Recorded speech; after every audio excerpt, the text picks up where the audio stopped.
Hai කොහමද?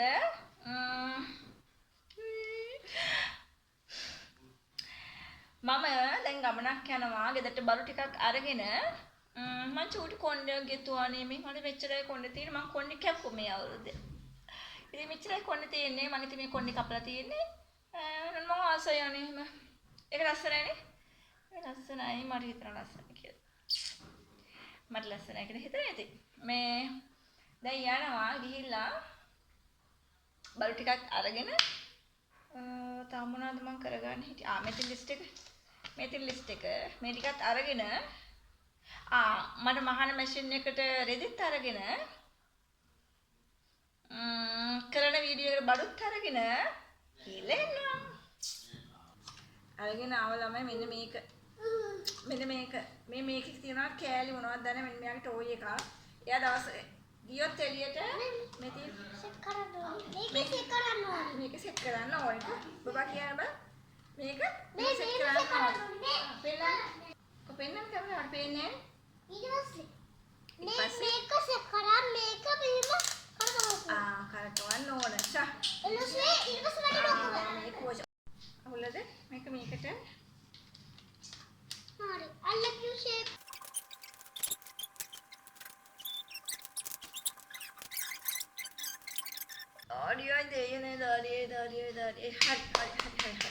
හරිද ඊට පස්සේ මට අසනීපයක් තිබ්බ ළමයි හරිද මගේ අසනීපේ මගේ කල්ක එකකෝ බයික් එකේද ඔක අතවදී වීදුරුවේ හරිද ළමයි මේ අපේ හස්බන්ඩ්ට ප්‍රශ්නයක් තිබ්බා මේ රෝගයක් තිබ්බා රෝගේ තමයි කොන්දේ අමාරුව තිබ්බා ඉතින් යාට කොන්දේ අමාරුව දවස් ගාණක් තිස්සේ කියලා ආයුර්වේදයක් තියෙනවා ගාල්ලි ඒ ආයුර්වේදෙන් ගෙනාව මේක මොකද කියන්නේ කුඩු එකක් හම්බුණා හරිද ඒ හම්බුණා ළමයි සිංහල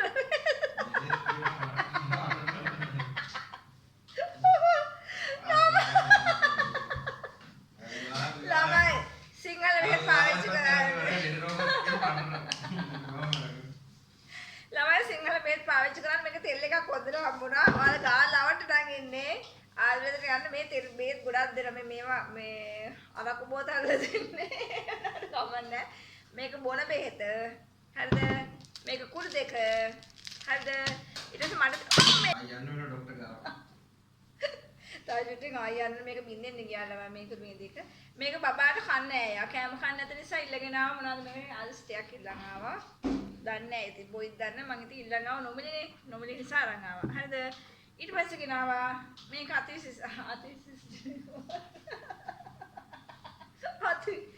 මේක මට ගෙනාවා රෝගයකට මලත් ලෙඩක් තියෙනවා ඒ ලෙඩේ මොකද්ද කියලා මං කියන්නේ ලෙඩක් තියෙනවා ඒ නිසා ඒකට ගෙනාවා මේක හරිද ඉතින් ওই ටික ගේන්න ගියේ විශේෂයෙන් ගිය ආයුර්වේදෙට මම ටොයි එකක් ගත්තා එළවලු ගත්තා හාල් ගත්තා කීස් එකට කියලා බලු ටිකකුත් අරගෙන මේ ටිකත් අරගෙන ආවා ළමයි ඉතින් මට වීඩියෝ කරන්න මේ දවස්වල බෑ හරිද අපි මෙහි ඉඳලා මහගෙදර ගියා අවුරුද්දට ගිය 6 වෙනිදා. ඒ ගිහිල්ලා අපිට සීසන් එකනේ කේක් හදනවනේ. එතකොට වීඩියෝ කරන්න පුළුවන් කමක් තිබ්බේ නෑ.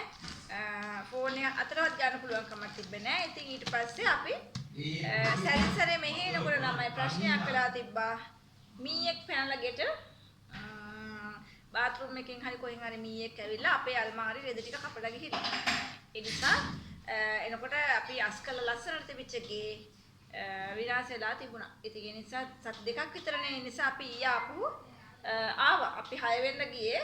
ඊට පස්සේ අපි 6 වෙනිදා ගියේ. ඊට පස්සේ අපි ආවා ගෙදර. ගෙදර ඇවිල්ලා ඊරෑ මස්කරා ගෙවල් මෙට්‍රස් අවුවේ දැම්මද? එතකොට වස් හොදලා පොළොව හොදලා රෙදි ඔක්කොම ඇදලා ඒව සෝදලා ටික ඒ වලුතේ වේලෙන් දානවා දැන් අදත් ටිකක් සේදුවා. ඉතින් ප්‍රශ්න ගොඩයි අවුරුදු කාලෙ මෙහෙ එනකොට ප්‍රශ්න ගොඩයි ඊට පස්සේ මොනවා කරන්නද වීඩියෝ කරන්න බැහැ වෙලා නැහැ. ඉතින් අද හිතුවා නිකන් පොඩක් මතක් වෙන්නත් එක නිකන් මට ආසයි තුනා ගොඩක් කාලෙක වීඩියෝ එකක් දාපු නැති නිසා මහන්සි කියලා බලන්න නැතුව ඇවිල්ලා පුංචි වීඩියෝ එකක් කරන්න මාව මතක නැති වෙන්න කලින් ඔයාලට හරිද? ඉතින් මම පොඩි ඇඩ්වයිස් එකක් දෙනවා. ඔයාලා ඉංග්‍රීසි බෙහෙත් වලට හුරු වෙලා ඉන්නව නම් ටිකක් මේක බොන්න අමාරුයි. සමහර අය මම නම් ආසයි සිංහල බෙහෙත් වලට සිංහල බෙහෙත් බොන්න. මං කියනවා සිංහල බෙහෙත් බොන්න හුරු වෙන ළමයි. ඒක ෂෝක් ඇඟට හරි කූල් එකක් දෙනවා. ඇඟ උෂ්ණ අයට ඇතර මගේ ඇඟ ටිකක් උෂ්ණ කෙනෙක්. ඉතින් ඒකත් එක්ක මම බෙහෙත් ටිකක් අරන් ආවා. සිංහල බෙහෙතට හුරු වෙන එක ෂෝක් ඇතර නිතර බොන්න නෙමෙයි. අර කලබලයට ශනිකව ලඩක් හොඳ කරගන්න නෙමෙයි සාමාන්‍යයෙන් ඇඟක් නිවෙන්න, කොණ්ඩයක් හැදෙන්න, තෙල් එකක්, ඔය කැක්කුම් වල තෙල් ඒ වගේ දේවල් ලැබෙනවා. ඉතින් මේ එහෙනම් මම අද ගිහිල්ලා එන්න. පුංචි වීඩියෝ එකක් අරගෙන ආවේ නිකන් ඔයාලව අමතක කරන්න බැරි නිසා. නැත්තම් ඔයාලට මාව අමතක වෙනවනේ. ඉතින් ඒ නිසා තමයි පුංචි වීඩියෝ එකක් අරගෙන ආවේ. එහෙනම් ඉතින් ඉක්මනින්ම වටිනා කියන වීඩියෝ එකක් ඔයාලට බලන්න පුළුවන් වීඩියෝ එකක් අරගෙන එන්න. මේ වීඩියෝ එකේ ඔයාලට සමාලාට ලොකු දෙයක් නැති වෙයි. අර ඔයාලගේ මගේ තියෙන සම්බන්ධතාවය බිඳ වැටෙන නිසා තමයි පුංචි වීඩියෝ එකක් දාලා පොඩි මතක් කිරීමක් කළේ මං ඉන්නවා කියලා තාම. එහෙනම් ගිහලා එන්නම් පරිස්සමෙන් ඉන්න සතුටින් ඉන්න ඉක්මනට වීඩියෝ එකක් අරන් එන්නම්.